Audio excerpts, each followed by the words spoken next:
while we wait for a few people to get in here, Carlos Locklyn, he is leaving Oregon for Ohio State. Now, if you don't know much about Carlos Locklyn started his career in high school football as an offensive coordinator, eventually worked his way up. He was in law enforcement, working as a volunteer, as a weight room assistant at Memphis, eventually got a job at Memphis as a high school relations, and then he got the job at Florida State, and then he went from that job, I mean, these are all like within a year of each other, and then he got that job over to being the running backs coach at Western Kentucky, and then Dan Lanning over at Oregon hires him from Western Kentucky. I didn't even know who this guy was until Ohio State started sniffing around with him. An Ohio State show, Menace to Sports, broke this stuff first, and then 24/7 got a hold of it, and then just, what was it, last night, Pete Thamel got a hold of it. So,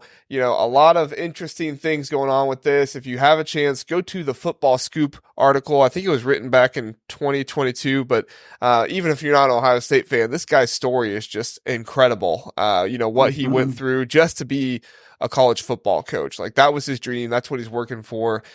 Zach, you tell me, good hire for Ohio State, bad hire for Ohio State. What are you thinking? I think it's potentially a great hire. I don't want to I don't want to overpraise it, because I think there are some unknowns. Like, he's 2 years into his running back coaching career, right? So he's had 2 good years, like he coached Bucky Irving, and I think there's a lot of potential. He's been involved in recruiting at Florida State when Florida State was down, and he helped them really start to build some momentum there. Has a lot of experience in a lot of different places. He's a blue collar type guy, and he's young. So I think there's a lot of things that he brings to the table, both with character, pedigree, as well as he complements the coaching staff well, right? Like, Chip Kelly is an older, much more established voice in that room.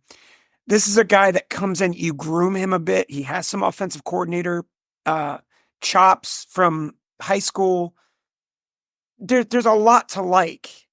It's just he doesn't have like a proven resume yet. So I think that's why I'm like, I think it's a good hire. I think it's potentially great, but there's still a lot where you're like, yeah, like I think he could be good. I think we all thought Alex Grinch was going to be great too, and he was a hot young name. This is a little different though. Alex Grinch was, I think, a well-known commodity, whereas Locklyn, I didn't hear about him until a week ago, and I think the thing I love about him the most is just his blue collar, like, workman mentality. I think that's a really good mentality for a coach to have in a program where you're going to be conditioned to think, oh, 4 and 5 star guys all the time. It's a luxury position. He's like, no, we're going to go to work. You're going to work your butt off. So I love the hire right now. Ask me in a year, 2 years in his tenure, but I think it's potentially great. Yeah, it's always a trick, right? Time will always tell how the hire goes. We have Russ here commenting, I suppose I put joint by accident. I shouldn't joint the Big Ten because they'd get smoked. So, Russ, thank you for pointing that out. I will attempt to go change that later, but those darn T's on the end of the words. I say, Russ, you got to get ready for the Final Four, man. Like, come on. What are you doing reading? Come on. No, I think it has the potential to be a very good hire. I was doing a video on this for the Voice of College Football for Ohio State. I do videos over there from time to time for Mark Rogers. And the big thing that I pointed out, everybody's going to love the grind, and everybody's going to love, this guy is, willing to pull up his bootstraps. I mean, there's a story about like how he showed up at the weight room at Memphis, like still in his bulletproof vest and boots. Like, you love those stories, right? But at the end of the day, he also struggled a little bit with recruiting at Oregon, and Oregon is a place where they recruit pretty well. I mean, I would say it's probably, we're going to talk recruiting later, but overall as a program, maybe not this year, but overall as a program, I'd say it's a top 3 recruiting, definitely top 5 recruiting program in the Big Ten. And he wasn't able to land any 5-star running backs. And some of the running backs he did land, he didn't, they weren't the highest rated running backs ever. I think he got one top 10 running back on 24/7. So, obviously I'm nitpicking here, but like, every Ohio State fan is going to nitpick this guy, right? Like nobody's going to be like, "Oh, you got a top 200 4-star. That's great. That's fine." Because at the end of the day, that's what Tony Alford was getting, and he was still, getting smoked for it by the fans. So at the end of the day, I think I like it. I think I like the story. I like the possibility of who he is and what he can bring. But you're exactly right, Zach. We will see. Time will tell if this was a good hire or not. I tend to believe that there is enough good recruiters over at Ohio State, and the brand of Ohio State kind of recruits itself, that he should be able to overcome some of that stuff. But we'll see. Steve Wiltfong, who moved to On3. Did you see that, Zach? What? Yeah, he announced that he moved to On3 on April Fool's Day, so everybody thought it was an April Fool's joke, but no, he's with On3 now. But why? I guess they paid him more money. I don't know. But anyway, sorry. Right. We can talk about that later. But anyway, Steve Wiltfong, on his first day at On3, his big thing he did was he put in a Fong bomb, which is what they're calling it, which was kind of the nickname people had for it back at 24/7. He put in a Fong bomb for Ohio State to get Jordan Davison, the new 5-star, or not new. I think he's a 5-star someplace. I don't remember exactly where, but very highly rated recruit that Michigan was going after as well. He put in a new prediction Fong bomb for him to go to Ohio State, which, hey, if he lands him, he's going to probably prove my recruiting wrong right away.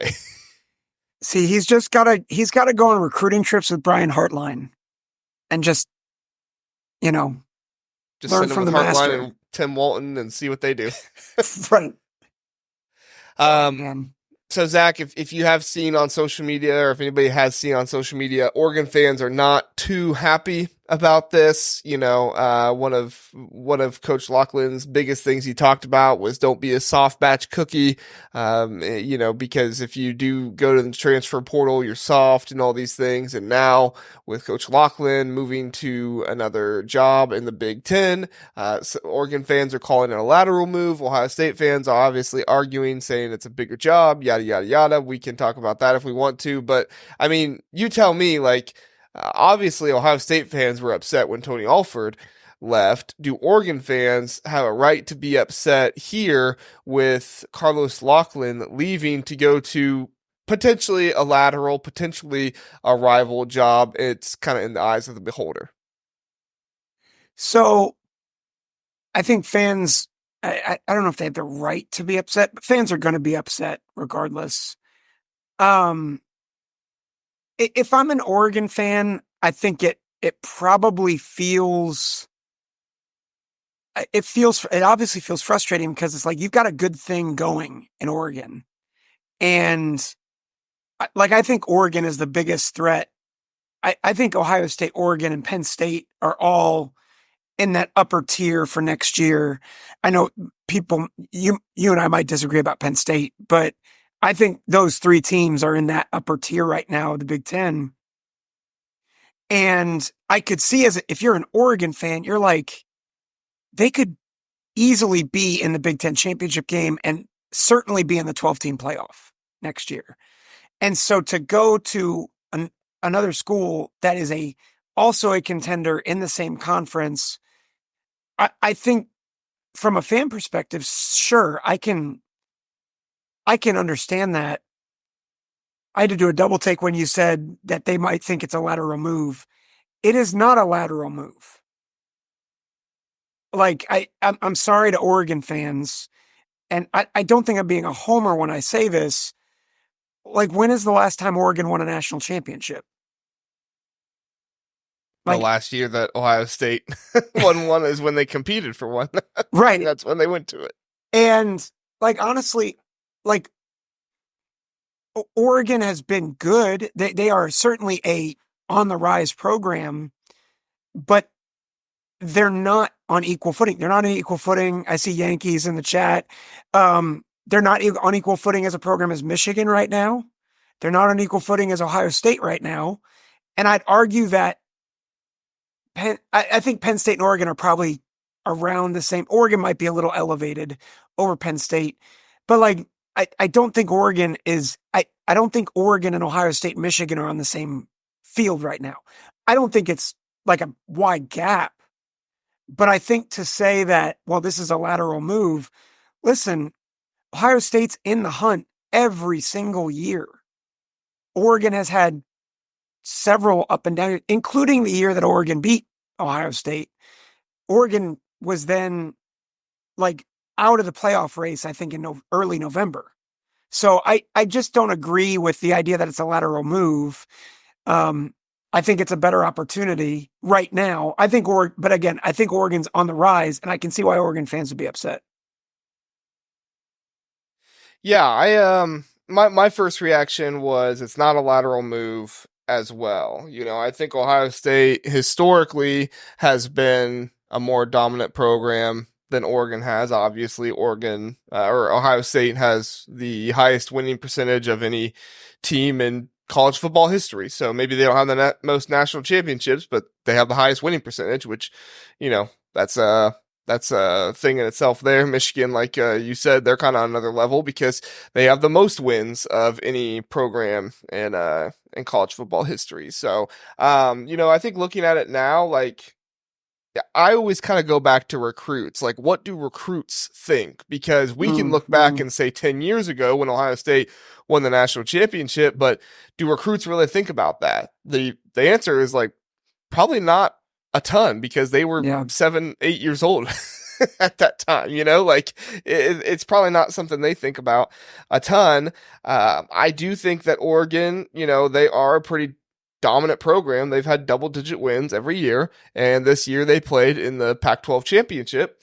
Ohio State fans can't say that they played in the Big Ten championship. Now, you could argue that the last game of the year was the true Big Ten championship game the past 3 years, but they have not actually played there.